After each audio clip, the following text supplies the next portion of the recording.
Consent agenda, finance report, and minutes of February 29th. Have a motion. So move. Second. Call the roll. Director Whitman, Yes. Director Finch, Yes. Director Hages. Yes.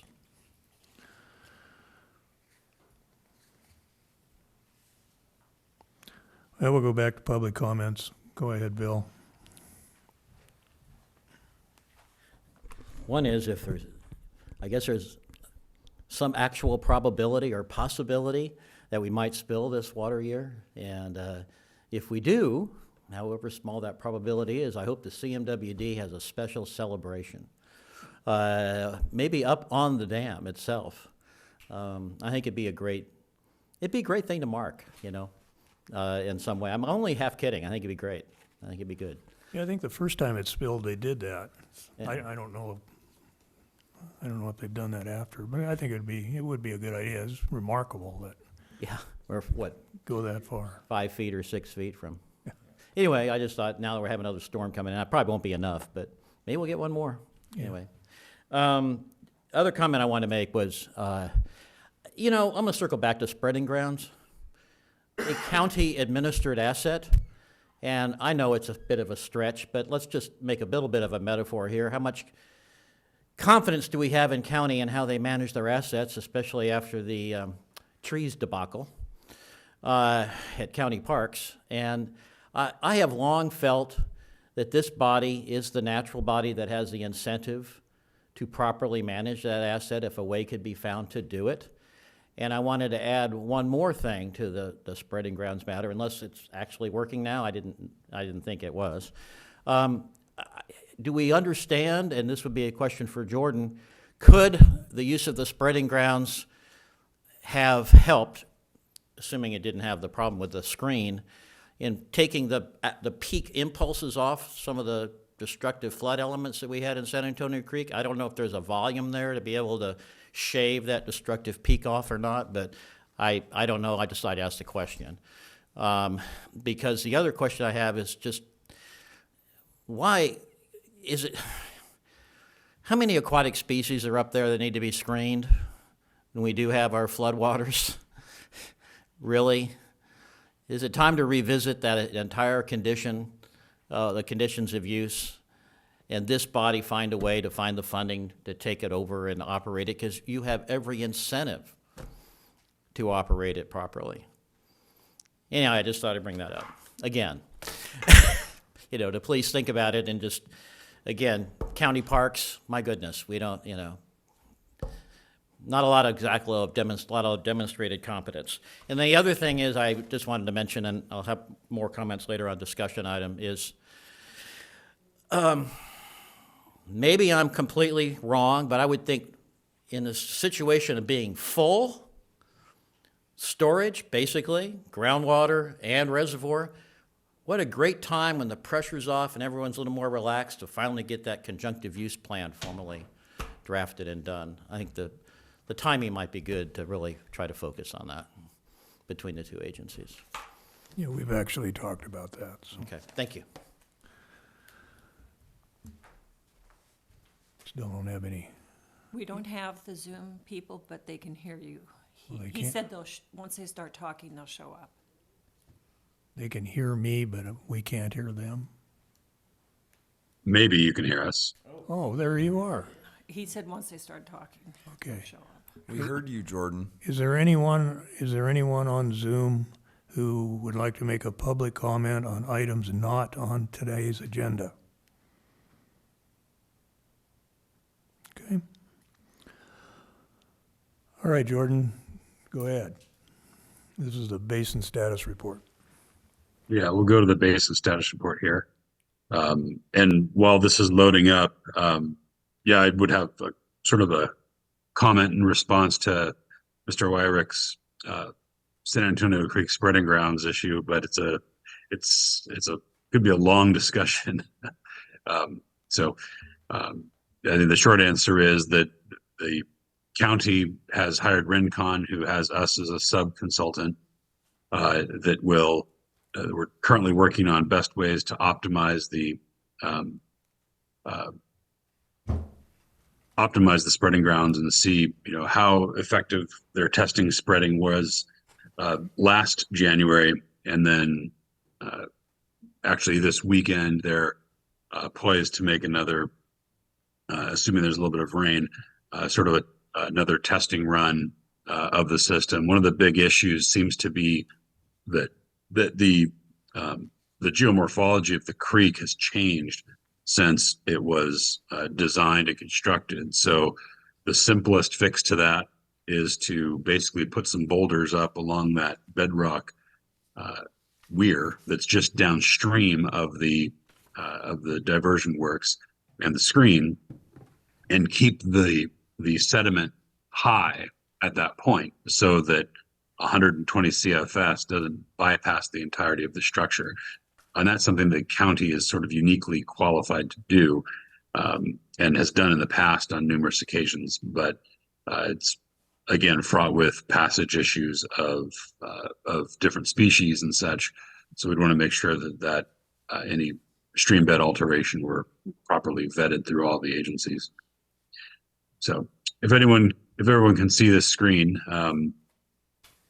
relatively short presentation today, titling it Double Peaks in a Decade of Data. The reason for that is that we've tended to see some double peaks in back-to-back years, 2023 to 24 being the current, but then also arcs of some of the others that we've had similar situations as far as precipitation goes, back to back, where we have either a big water year like 2005, followed by 2006, an average year, but conditions in the basin remain very similar, 2021, 22, et cetera, where it just sparks the idea. Plus, we're kind of celebrating, in addition to potential dam spill, decade of data from the key Elrod well, and that's makes for an interesting analysis, especially given the current conditions of basin spilling, both out of the surface water side and the shallow groundwater side. There we go. Year-to-date rainfall totals up on the ridgetop. This is 40.51 inches and 24.31 inches on the valley floor. All of 2 inches has fallen on the valley floor since last month when we met. And of course, these are above average for both conditions, and still substantially less than last year. But given the amount of storage that's in the hydrology, it's we're seeing so many similar conditions. Where does that put us in the long-term hydrograph? Currently, we're at about 45.54 feet as of, this was actually Monday, a peak recorded in our logger there.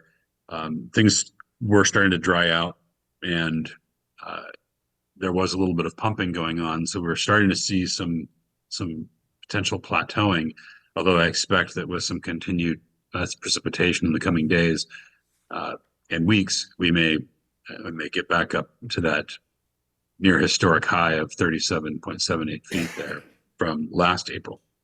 That puts us at an estimated 97% capacity currently, or 77,600 acre feet. And of course, we noticed that these high fluctuation, high amplitude portions of the hydrograph have really caught the eye, especially with respect to the relationship between continued surface flow across the basin. On the Elrod well, since October, you see about a 50-foot scale here of rise, and that's not insignificant, especially given that we're approaching historic high water years. On the surface water flow side, our balance here, we've got Gridley Creek coming in at 9.89 CFS. Seniors at about 15 CFS down near the confluence, but more up at the bridge where we're monitoring that now, 16.45 CFS. As we go around the basin, the outflow is about 42.3 from San Antonio Creek proper, and the Fox Creek, or along Montgomery Street there, it's 5.2 CFS as of our measurements this past Tuesday. What's interesting is that as we sum all these up, the inflow that we see, and again, this is conservative, probably low, in that 37.8 CFS is what we're able to quantify. There is probably some flow that's going underneath into the basin from these points. But the outflow total of 47.5 CFS, gives us nearly a 10 CFS deficit of flow versus inflow on the surface side. But yet the groundwater basin levels continue to rise.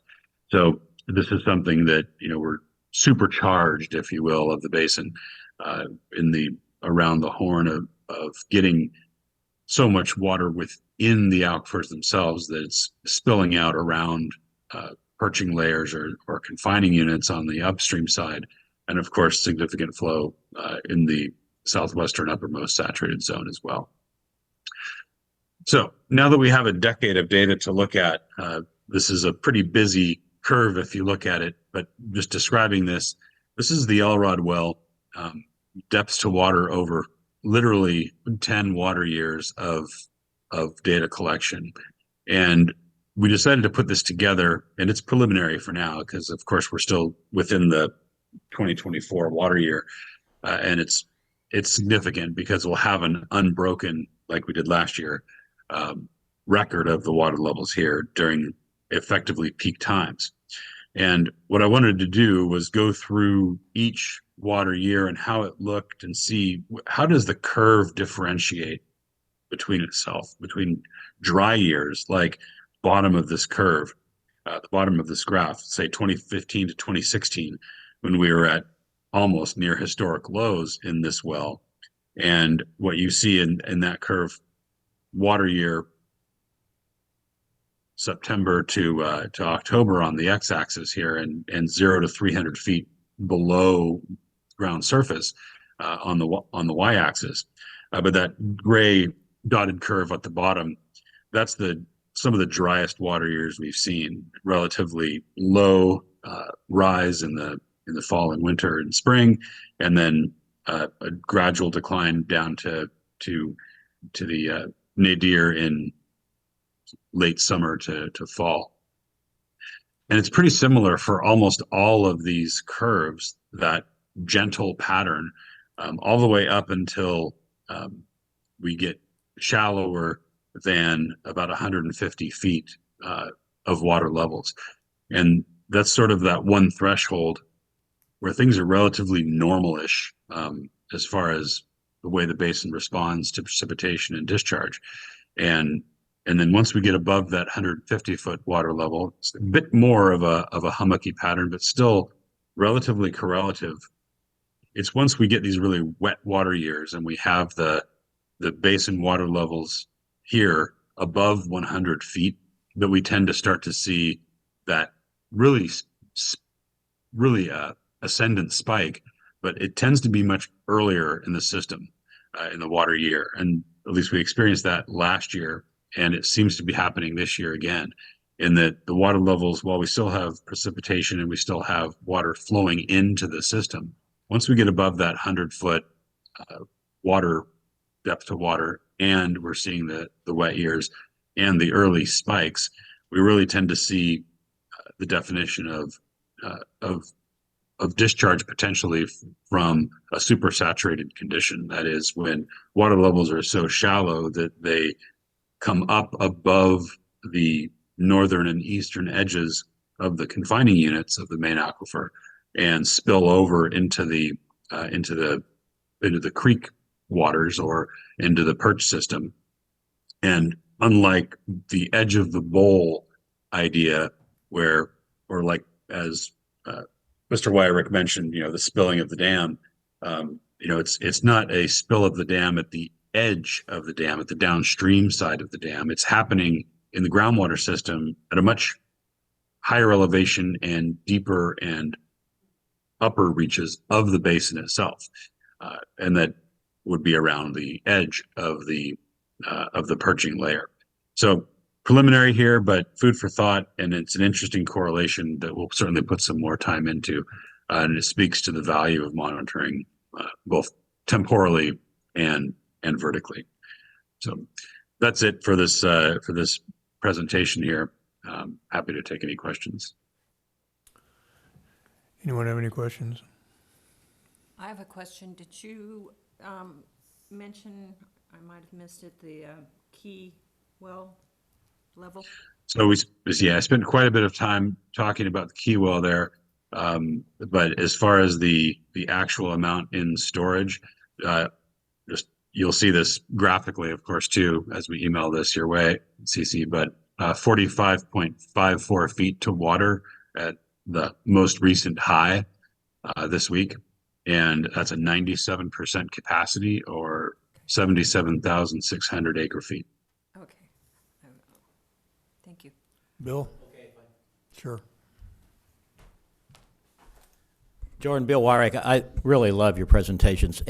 I'm curious, are you, given the historic nature of the situation, are you learning more about the various spillover heights of different parts of the structure than you knew before? Is this new information for you that you're able to add to the quality of the modeling for our aquifer? Was just curious. Sure. Yeah. The short answer is yes. We learn something about these systems with every bit of data point that we collect. And I find interest in it despite having looked at these data for these decades. We always learn something more because there's always a new condition. There's always a new set of data. Recently we've been able to observe wells being drilled in the basin and learning more about that stratigraphy at various locations. And that's important. The monitoring wells that have been put in over the past few years, very important. But the hydrology is why we have these windows into the basin.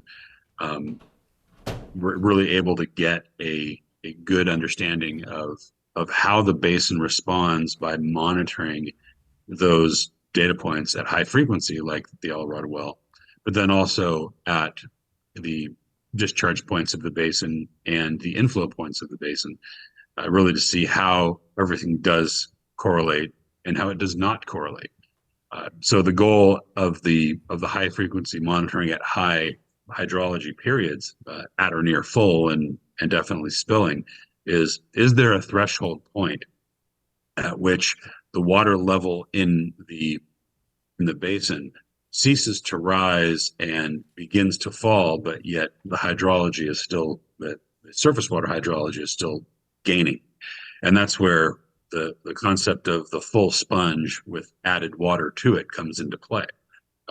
It's not a normal condition. It's certainly different than what we've seen historically.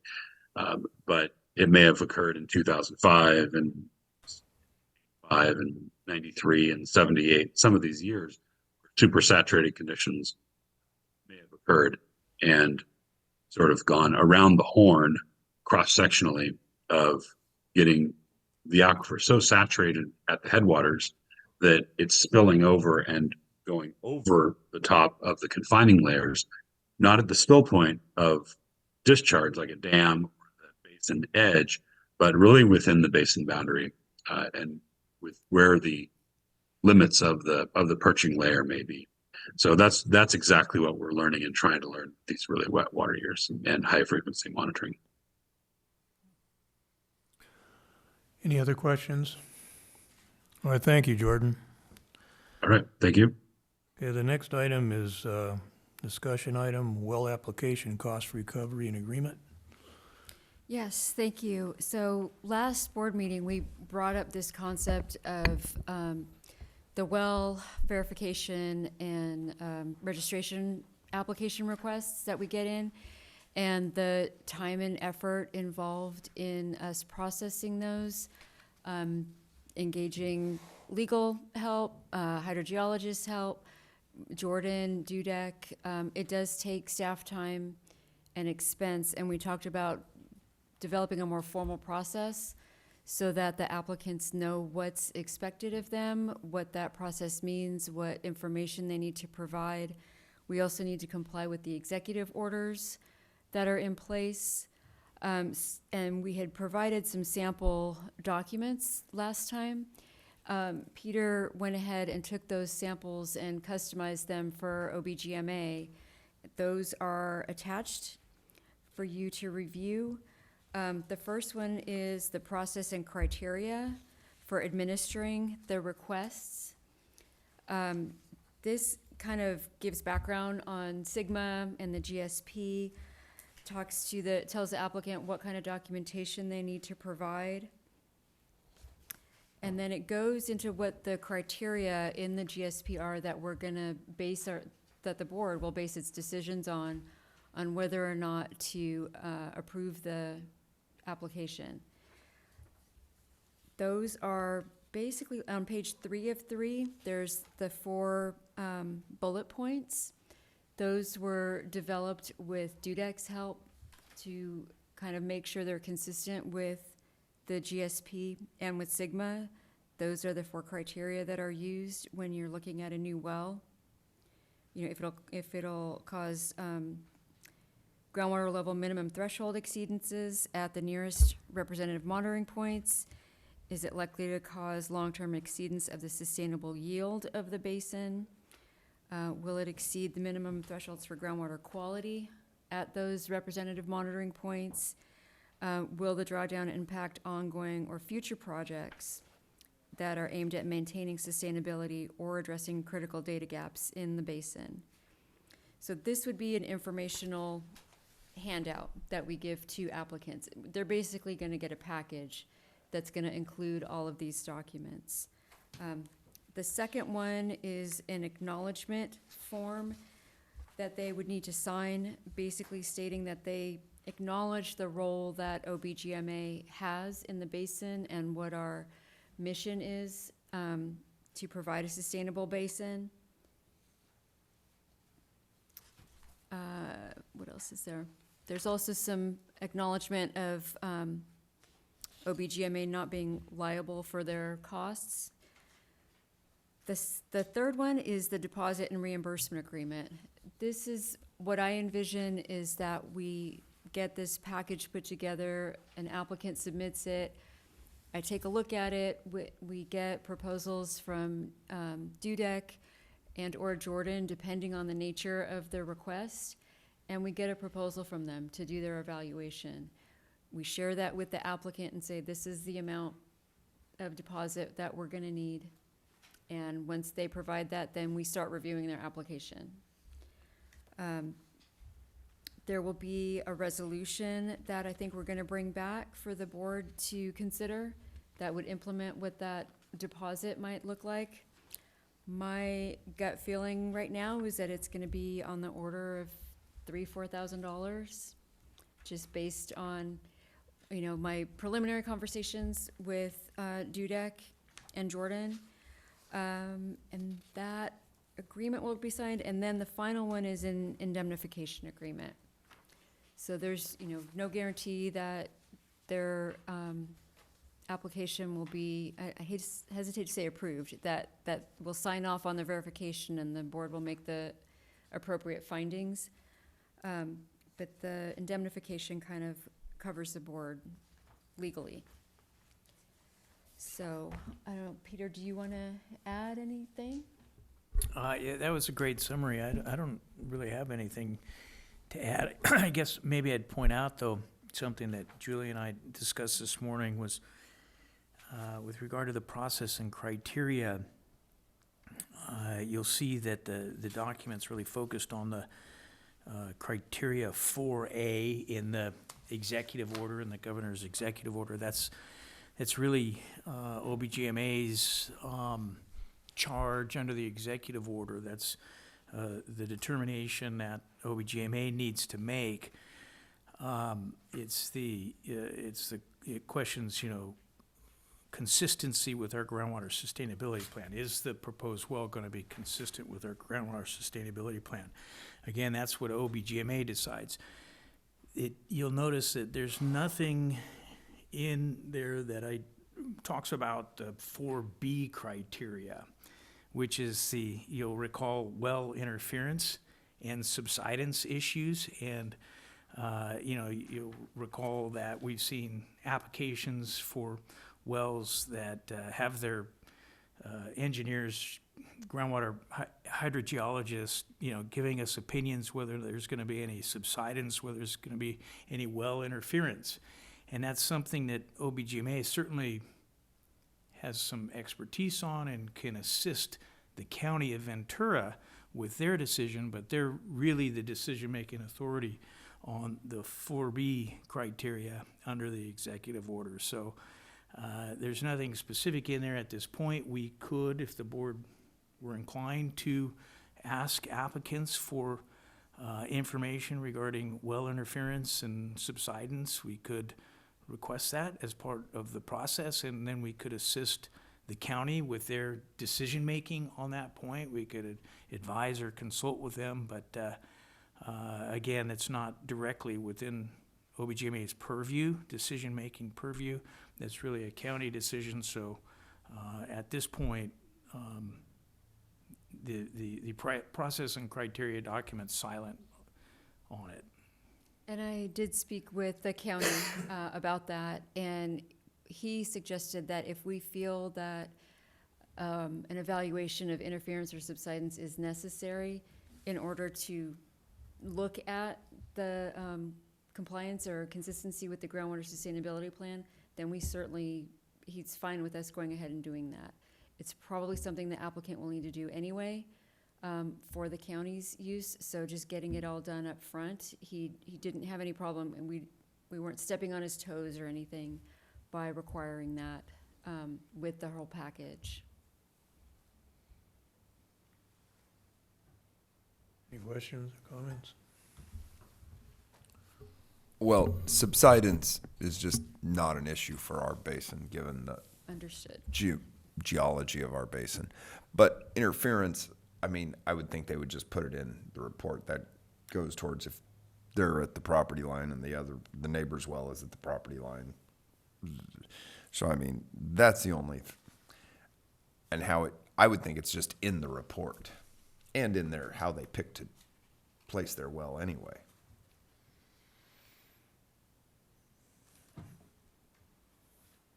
My understanding is the applicant would hire a third party to do this work and submit the results for review to us. We were not going to do that. Well,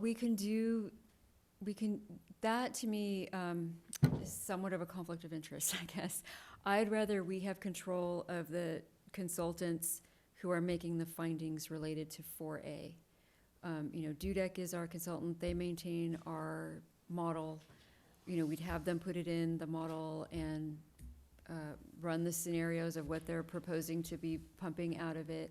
They're like our consultant to review these applications, and we would have the applicant pay a deposit to pay for Dudek's time. And an applicant, is free to have their consultant prepare an analysis that would look at the consistency of the well with our groundwater sustainability plan. So there's nothing that prevents an applicant from doing that. But I think to Julia's point is that really that determination is OBGMA's determination, and we would ultimately be relying on our experts to tell us whether this proposed well is consistent with our groundwater sustainability plan or not.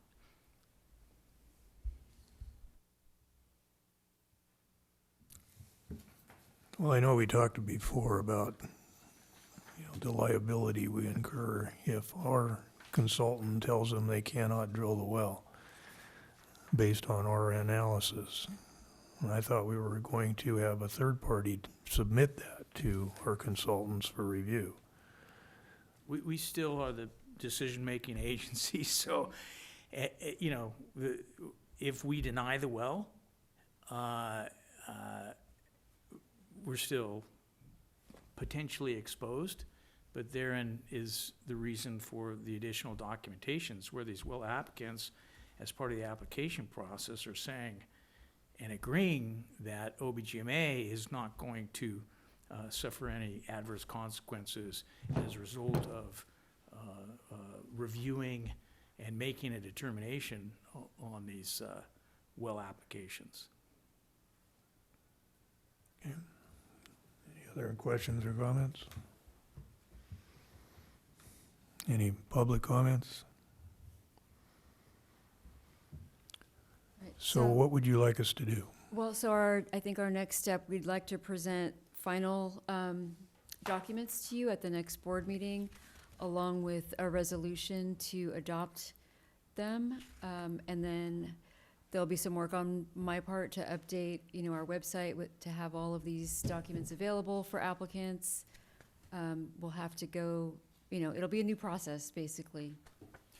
It is replacement well and new well or modified well two separate paths in this one? A replacement well is only exempt from the executive order if it's replacing a well that was taken by eminent domain. So it's really, most replacement wells are just considered new wells. Huh, that's different from what Is that your understanding also? That is based on the governor's executive order, which actually it would have been a good idea to include that in a packet so you could see it or refresh your recollection regarding it. We're certainly happy to bring it back at the next board meeting. But the governor's executive order applies to both new and replacement wells. And then there's certain exemption criteria, and as Julia pointed out, one of the exemptions, if it's a replacement well that was acquired by eminent domain, which seems like a pretty rare, but at least in this area, but maybe that happens elsewhere in the state with more frequency. But yeah, a replacement well, I guess the feeling is, well, a replacement well, you're gonna put in a new pump. It could be a much higher capacity, but you could be pumping a lot more water out of the aquifer as a result of, putting in a replacement well. I think there's also the case where people will put in a replacement well, but they keep the old well as like a backup or standby well. So they really do have two wells. Yeah, but really the thing we're interested in, you could have 52 wells. It's quantity of water. Right. It's not number of wells. Wells is just money down a hole. It's quantity of water that we care about. Well, and that's a excellent point, because, these applications come in and the applicants indicate how much they anticipate to pump from the well, and really there's no mechanisms in place to make sure that they actually remain within the limits of which they've indicated. So, we'll go through the process of, having their proposed well based on what they've stated as their anticipated pumping. It's determine whether that's consistent with work it into the model, determine whether that's consistent with our groundwater sustainability plan. Is that gonna put us over the sustainability edge or not? We'll make that determination. Let's say the determination is no and the well's granted, and then they come in, they've applied essentially for a well to pump 15 acre feet per year, and they start pumping 100 acre feet per year. No, So that- it's not the well, it's the It's the volume, yeah. And currently, that is a loophole. We could try to close that off. It would require follow-up and probably some more documentation, but, that's a potential loophole. Now, Julia's approach to addressing that is when they come in with their application and they're saying, we're gonna do a replacement well for 1.9 acre feet, which is just, to try to get in and be de minimis well, let's do our homework or due diligence and make sure that they haven't been pumping 5 acre feet in the past, and now they're saying, oh, we're gonna pump 1.9, which would appear to be an attempt to get under the de minimis exemption, when in fact, they're likely to pump 5 acre feet, so. And we can look at, the size of the property and what kind of crops they have and, what's a reasonable amount. No, that, Yeah, we ask them what they're gonna use it for, so Right. we could get an estimate. Yeah. But a replacement well typically is gonna produce more. That's why it's being replaced, so. Any other questions or comments? Okay, maybe bring that back to us when, Yes. thank you. Okay, the next item is report on what we called that? Andy's committee, what did we call it? Ad hoc legislative committee. Sure. So we met last week with a representative from Assemblymember Steve Bennett's office, Michelle Sevilla. Gave some, she was familiar with the OBGMA somewhat, hadn't read our GSP, so that's okay. I sent her the executive summary as a follow-up. The two items that we had as talking points, the first was to get some funding set aside for small GSAs who pump under 10,000 acre feet a year or less, and perhaps attach that to the climate bond that's upcoming, to have specific language in there that gives some priority to small GSAs to implement their approved GSP.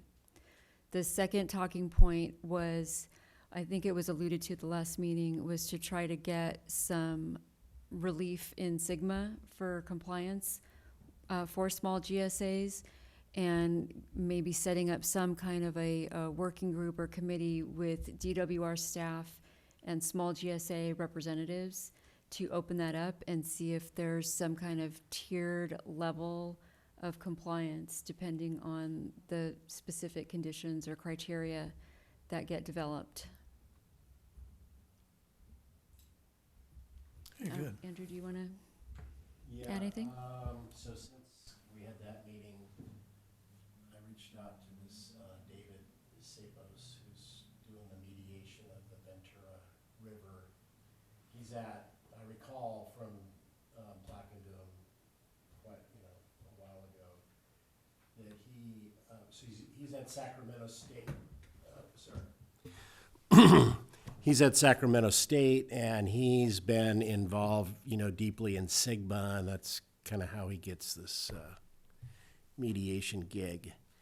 And we're doing phone tag on trying to get a time to talk, but he did send me a message suggesting that we were likely to be more successful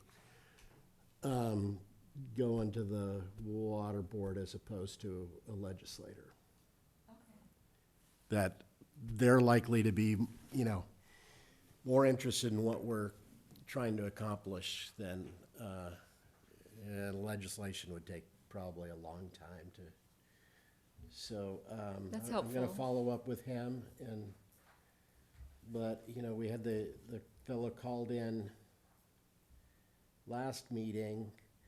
You might be on Zoom also, Kevin Delano. Yeah, to talk to us about our, compliance letter. So he might be a first place to talk about what we have on our agenda.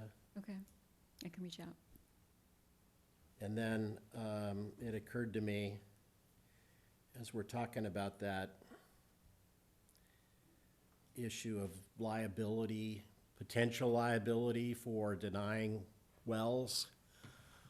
And there's an awful lot of immunities out there for state agencies, but potentially we could look at going to the legislature for some type of immunity, as long as you're doing if you're doing your due diligence and in good faith. There's a lot of different areas of the law where government agency just isn't going to be liable for making the wrong decision, as long as they did, as long as they're doing their job. Yeah, absolutely, I agree with that. As long as the agency's decision is based on substantial evidence in the record, then a court's not gonna overturn it as an abuse of discretion. And just to be clear, the indemnification agreement that's proposed in your packet would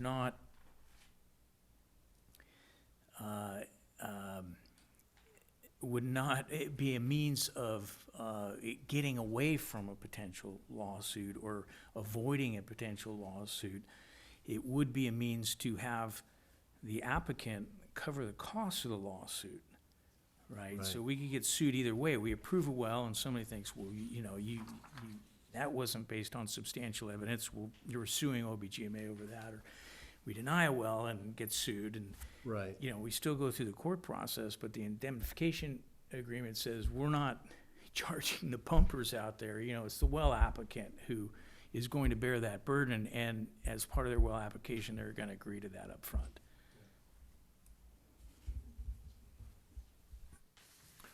Any other questions, comments? Thanks, Andy. Okay, the next is the meter compliance ad hoc committee update. Well, Jim and I met with Cece and Julia, I don't remember. 2 weeks ago? 2 weeks ago. And just kind of getting started on what we have to tackle. I think just to give you some idea, we have 180 wells recorded in the basin, and 141 of those are metered. So the number of unmetered wells is relatively small, 39, and we believe a good number of those probably are wells that are not being used, and people may not even know they have them.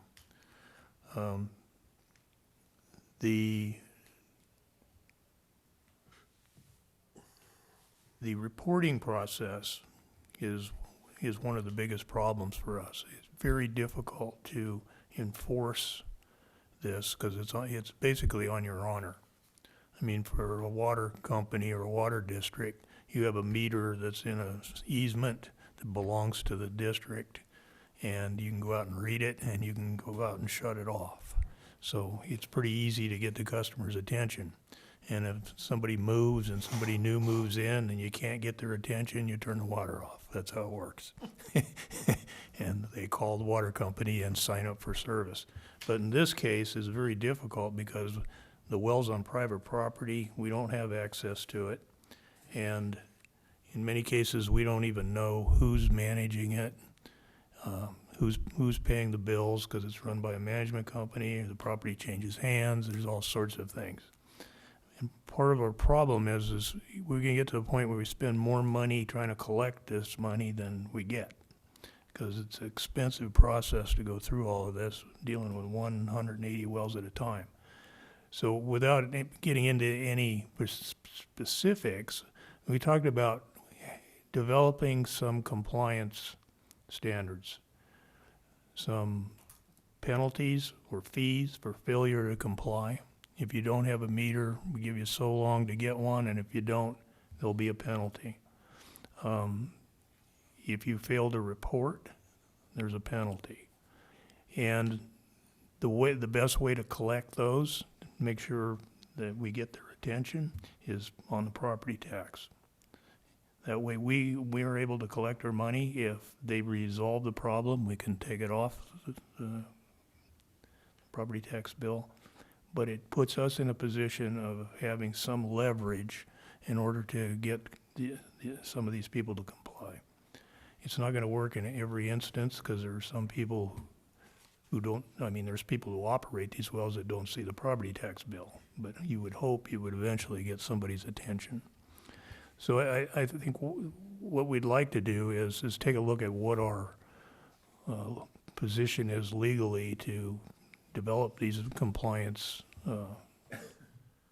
standards and fees or penalties, or what our authority is to have it applied to the tax roll. Jim? Yeah, Richard summed up our meeting, and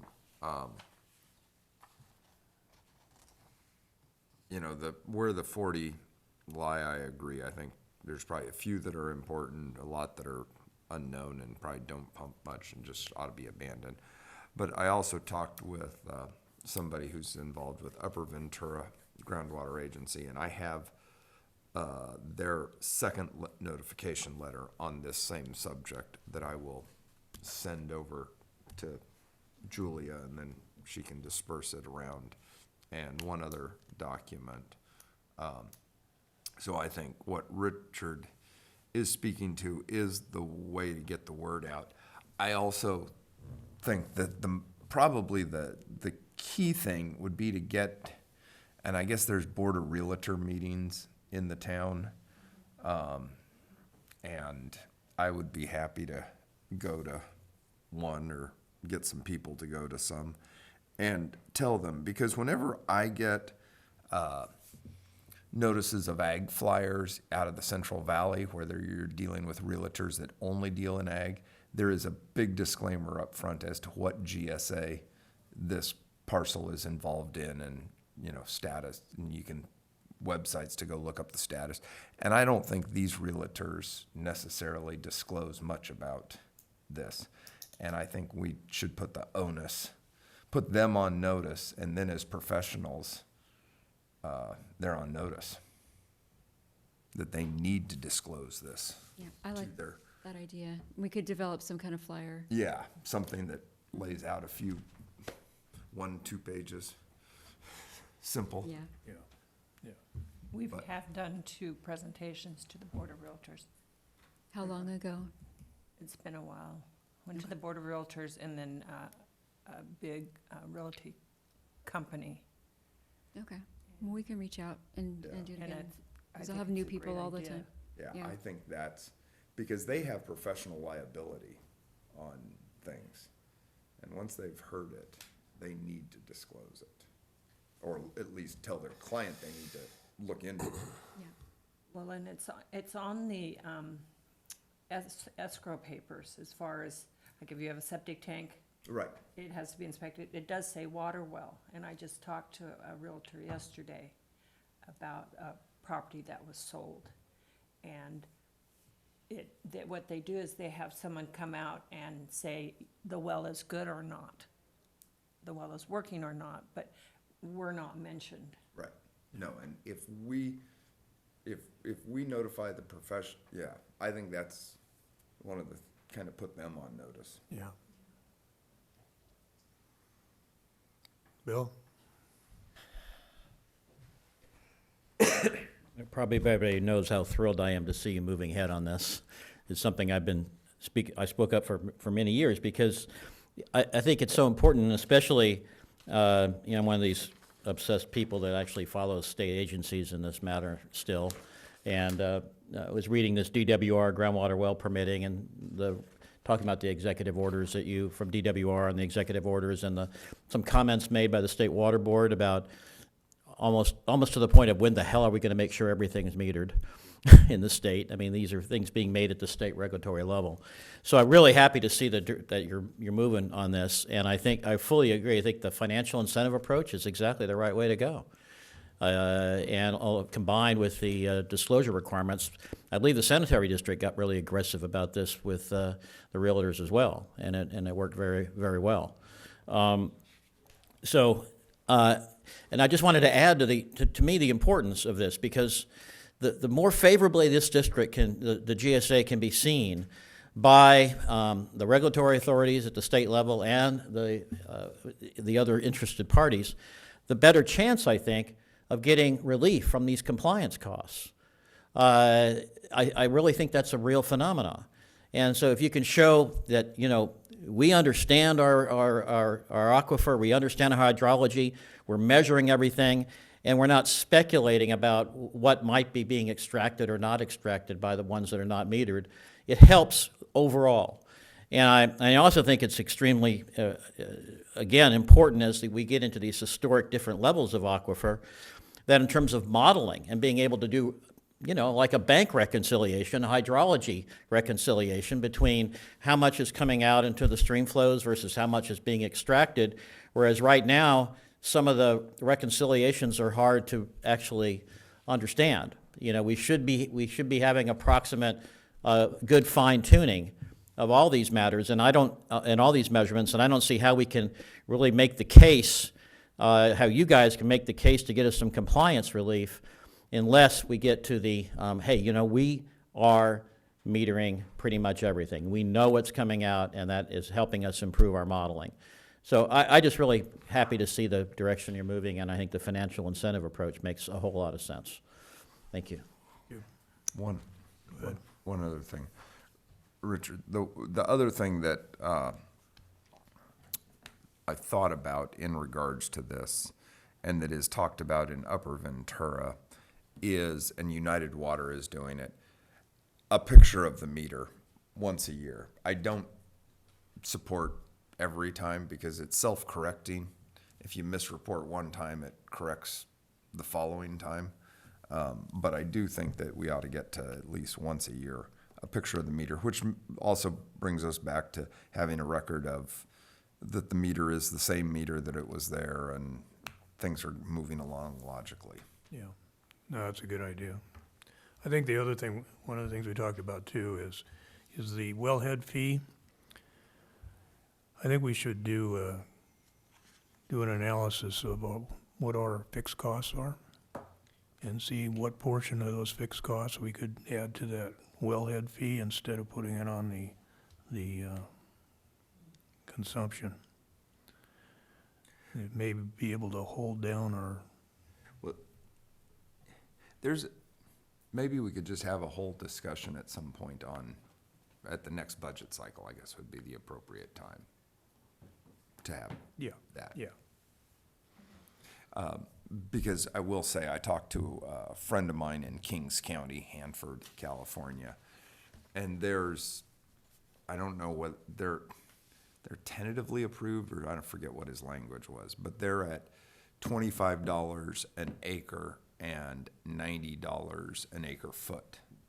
So people who fallow their ground for a year or two, which is good from a water saving standpoint, don't free ride during that time because they pay a carrying cost for a year or two of being fallowed.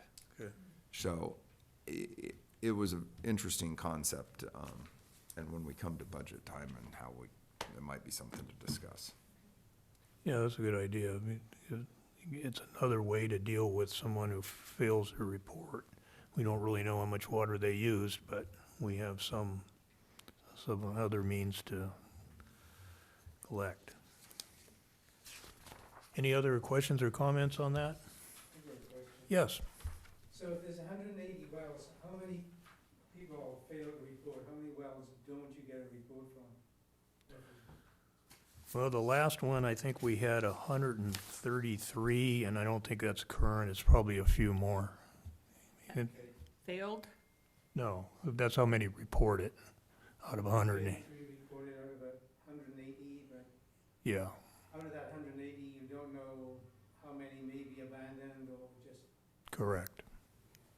We do have, we get a report on missing extraction statements for that period. So we do know who hasn't reported. And there's nothing you can do about that? That, We send a second notice. yeah, Yeah, that's See, I mean, where the property tax thing comes in. Yeah. yeah. Yeah, it's a problem. You know, the organization was established in 1992, I think, and it was kind of a friendly group of people that were trying to do something to protect the basin from outside sources primarily. And over time, the state has piled on a lot of responsibility on us, and we really have, we don't have the tools in place to deal with a lot of those. I see that, and especially in the last few years, I know the state has piled on a lot of things. You just, when you do something like that, it separates you from the people who are actually out there pumping. Because then they feel threatened, because this friendly group of people who's been looking after the aquifer suddenly become the people who are threatening them, and the relationship changes. Yeah, and so that's just, to me, concerning, and I don't come, I don't come to these meetings very often, or you know, but in thinking about the relationship between the pumpers and you guys, it would be better if there was another solution to get people to pay rather than the hammer. Is what I'm thinking, and I don't know the answer to that, and that's just why I'm asking the question. Well, I really don't know. I'll address it because I was on the ad hoc committee and looked down, you know, trying to figure out. And it's concerning for those of us who are paying. And at this dais, it's who Richard represents, Casitas, and a couple others, myself being one of the others that pay a lot of money to this. And so it is very concerning to me because I want everybody to pay so that cheap is not the word, less expensive for all of us. Because it's not cheap anymore. We passed that metric long ago. Yeah. I would like to see everybody pay also. No, and I'm that, not sure that's the approach, but again. no, that, the neighbor to neighbor is the preferred one, you know, when you can say, hey, you gotta, you know, what's up? So I think that's, you know, one of the things. And if there's a few that aren't going out and talking to them, hey, you know, and I think the other thing that Richard didn't say was, you know, once we get this drafted, you give a grace period. Hey, back it up, turn them in, no penalties, pay. Because the other threat out there is if this basin were to ever adjudicate, one of the things that it would adjudicate on, your legal document that you have, is your filed paperwork. So if you're not turning it in, oh, you haven't used water in 5 years. Oh, we're doing a 7-year look back. Okay, there's 5 out of 7 years, and I'm just grabbing numbers out of the air. You know, where you're zeros, and that would be how you can't argue against it. So there's a few things, and we just need to get the word out because there has been a lot of turnover in this valley, unlike probably was seen in the decade, you know, prior to this last 5-7 years. So, I mean, that's about 25% of people that are not reporting at all, then, right? Out of the 180? Well, it's not, that's how many wells don't report, but these wells may not be producing, people don't even know they have them. So we'd like to find that out, but I don't think we have a large number of people who are not complying. The majority are. But you don't, so we don't know how many people are complying, and you go to sort of hammering them by going to the property tax, as a way to get it, then I'm just wondering if there's just another way to get in touch with people I mean, I know you send out this form to fill out. Do you maybe write to these people to tell them? You look at like a meeting here, there's 180 wells and there's 3 of us. Yeah. And I rarely come to these meetings. I think people don't even know what you're doing or the fact that the fact that you've protected the aquifer for all this time. If people actually knew that, maybe they would step up more. I think a lot of people just don't even know what your role is. No, I agree. We have taken several steps to reach out to people. We don't know for sure if we're reaching out to the right people, but I don't think that this board is in a position where it wants to start levying fines without trying to resolve the issue personally. So, but it's kind of a last resort. I mean, we have to have some kind of a hammer. We can't let somebody just decide they're not going to comply. And we may have a couple of those. I don't think we have a lot, but I think we have a couple. And so if it's a couple, then why do you need the hammer? Because if it's only a couple, why go to that and then make everyone else feel that this agency is using the hammer instead of being a friendly agency, if it's only a couple, then what's the point of doing that? I just. They could be a big couple. I think people just are suspicious of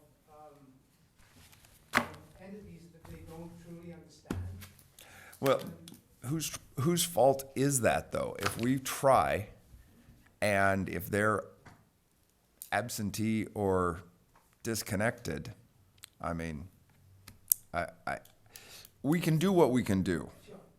And I can understand how frustrating it is, being there, taking the responsibility for the aquifer, making sure that everything is working well for the valley. So it's not like I'm against you guys, I just don't like the thought of the hammer. I just don't. Yeah. And when it was, $3 or $15 an acre foot, more people, I think, it was a check for $100 or something. But I'm writing thousands and thousands of dollar checks. And it is something. And there's a lawsuit in another water district on something similar. The money, because if they're not, the others are paying for it. Because unfortunately, we have to do these reports that the government is now mandating that are not free. So it's a tightrope that I think we will walk over the next years to make it work in a neighborly, soft mallet way. Yeah, yeah. Maybe a rubber mallet. The first mallet will be rubber. Well, I think the other issue we have to remember is part of our responsibility is to manage this, and we can't do it if we don't have the data. So the data from those meters is really why we're spending the money in order to acquire that. So, again, I don't think there's that many out there, but Do you think that many of these people that are not reporting that, even if it's a few, understand that, the importance of probably is not. there a way to get to them, for them to understand how important it is that it's in their own interest? Yeah. I think that definitely needs to be part of our messaging when we do, CC does spend a lot of time on the phone with people. So, I was also gonna say, besides getting the data, I lost my train of thought. I'll come back to it when I think of it. Okay, any other comments? All right, good. Thank you, everyone. We are adjourned. 4:15, yeah. All right. Thank you all. Have a good week. Do you know the guy who bought Jerry Conroe's? Telos? No. Not Telos, no, that's the No, wrong word. Totem. Totem. I do not know them. He is, but Jerry had a big orchard out there, Right. right? And I think he has two properties. He has two there. properties. Yeah, he said, I understand. He's telling people not to report. he called me. I called him, and he said, well, I just don't believe in what you're doing. And, yeah, that's, Introduce myself. Yeah, I know. And I know there's some others. He's then, oh, So, snooty like Right. that. Yeah. no, And I'm like, well, this is what we do, Yeah. why we need it. no, it's a law. Say you have a well or you don't have a well? I have a well. I was gonna ask you how many wells you had. Oh, okay. Is yours one of the ones that's on that's reporting? And